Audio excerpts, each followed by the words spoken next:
नमस्कार दोस्तों, आप सभी का बहुत बहुत स्वागत है मेरे यूट्यूब चैनल एस्ट्रो नॉलेज में। और आज मैं आपसे बात करने वाला हूं कालसर्प दोष के बारे में। कालसर्प दोष मैंने आपको लास्ट वीडियो में बताया भी है। कालसर्प दोष कोई एक नहीं होता है। कालसर्प दोष 12 प्रकार के होते हैं, जैसे कि शेषनाग कालसर्प योग है, शंखचूर्ण कालसर्प योग है, कर्कोटक कालसर्प योग है, अनंत कालसर्प योग है। तो उन्हीं में से एक अनंत कालसर्प योग के बारे में मैं आज आपको बताऊंगा कि अनंत कालसर्प योग बनता कैसे है, इसके प्रभाव क्या हैं और इसके उपाय क्या हैं। मैं आप उसको आज अनंत कालसर्प योग के बारे में मैं आपको बताऊंगा कि इसके प्रभाव क्या प्रभाव पड़ते हैं हमारी लाइफ में, हमारे जीवन में, और क्या इसके रेमेडीज, क्या उपाय हैं, कैसे आप इसको अनंत कालसर्प योग को अपनी कुंडली से इसके प्रभाव को कम कर सकते हैं। तो चलिए शुरू करते हैं। देखिए, पहले तो ये जान लीजिए कि अनंत कालसर्प योग बनता कैसे है। ये जानना बहुत ज़रूरी है कि अनंत कालसर्प योग बनता कैसे है। देखिए, अनंत कालसर्प योग के बारे में आपको बता देता हूँ। पहले भाव में राहु और सप्तम भाव में अगर केतु बैठा हो और उसके बीच सारे ग्रह आ चुके हों, मतलब इधर से पहले भाव में राहु और सप्तम भाव में केतु, मैं आपको दिखा देता हूँ कि किस तरह से अनंत कालसर्प योग बनता है। आप पहले ये समझ लीजिए, ठीक है। तो चलिए समझते हैं। देखिए, अनंत कालसर्प योग कैसे बनता है।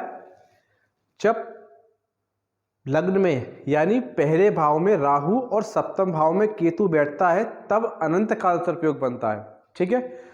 अब देखिए, यहां से तो राहु ने घेरा और यहां से केतु ने घेरना शुरू किया। तो राहु और केतु के बीच में जब सारे ग्रह आते हैं तब कालसर्प योग बनता है। लेकिन कौन सा कालसर्प योग कब बनता है ये मैं आपको बता रहा हूं। मैं आपको बता रहा हूं अनंत कालसर्प योग के बारे में।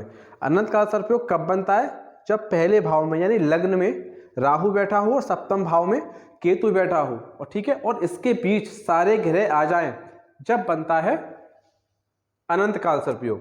यहां पे एक ग्रह रह गया है, ठीक है। अब देखिए, पहले भाव में राहु, सप्तम भाव में केतु, इस तरह से बनता है अनंत कालसर्प योग, ठीक है। आप चाहे तो इसका स्क्रीनशॉट ले सकते हैं।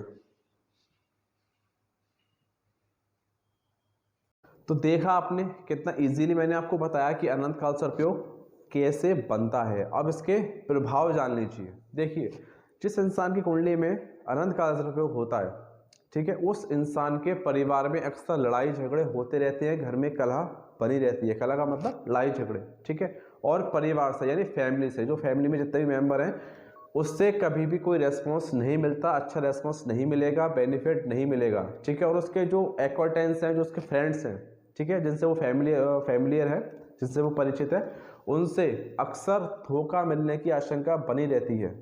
फिर से सुन लीजिए एक बार। जिस इंसान की कुंडली में अनंत कालसर्प योग होता है, ऐसे इंसान के फैमिली में, परिवार में अक्सर लड़ाई झगड़े होते रहते हैं और फ्रेंड से और मित्रों से उसे अक्सर धोखा मिलता रहता है। ये मैं उन लोगों की बात कर रहा हूँ जिसकी कुंडली में अनंत कालसर्प योग है। मैं सिर्फ आज उन्हीं को बता रहा हूँ जिसकी कुंडली में अनंत कालसर्प योग है, ठीक है। तो मैंने आपको बताया इसके प्रभाव। जिसकी कुंडली में अनंत कालसर्प योग होता है वो कैसा महसूस करता है, क्या फील करता है। अब मैं बताता हूँ आपको इसके रेमेडीज, इसके उपाय क्या हैं, किस तरह से आप अनंत कालसर्प योग को अपनी कुंडली से कम कर सकते हैं, इसके प्रभाव को कम कर सकते हैं। तो देखिए, नाग पंचमी वाले दिन आपको एक मुखी, 8 मुखी और 9 मुखी रुद्राक्ष धारण करना है।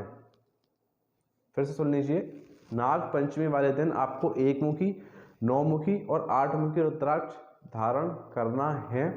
नाग पंचमी वाले दिन पूरे विधि विधान से, यानी प्राण प्रतिष्ठा चैतन्य होना बहुत ज़रूरी है उनका। और आपने अगर ऐसा नहीं किया है, आपने मार्केट से लेके ऐसे ही पहन लिया है, तो वो आपको अपने इफेक्ट नहीं देगा, सही फंक्शन आपको नहीं देगा, आप उसका अच्छा रेस्पॉन्स नहीं ले पाएंगे। तो आप कोई भी चीज़ पहनिए, मैंने आपको पहले भी अपनी वीडियो में बता चुका हूँ कि चाहे वो आप रत्न पहनिए, जेमस्टोन्स पहनिए, माला पहनिए या रुद्राक्ष पहनिए, आप उसकी प्राण प्रतिष्ठा चैतन्य जरूर करा लें, क्योंकि जब तक आप ऐसा नहीं कराएंगे आपको वो अच्छी रेस्पॉन्स, गुड रेस्पॉन्स आपको नहीं देगा। फिर लोग कहते हैं कि इसका हमें कोई फ़ायदा नहीं मिल रहा है, कोई अच्छा रेस्पॉन्स नहीं मिल रहा है। तो ये विधि विधान से हर चीज़ को पहनना बहुत ज़रूरी है, ठीक है। तो नाग पंचमी वाले दिन 1 मुखी, 8 मुखी और 9 मुखी रुद्राक्ष धारण करें और रांगे की धातु का सिक्का, रांगे की धातु का सिक्का आपको मार्केट में मिल जाएगा, ले लीजिएगा। रांगे की धातु का सिक्का आपको बहते हुए पानी में छोड़ना है। ये करना है आपको नाग पंचमी वाले दिन।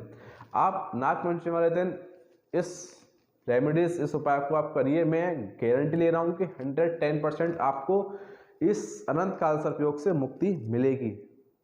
जो आप महसूस कर रहे थे कि परिवार में, फैमिली में लड़ाई झगड़े और फ्रेंड्सों से, जो आपके मित्र थे उनसे धोखा मिल रहा, उसमें बहुत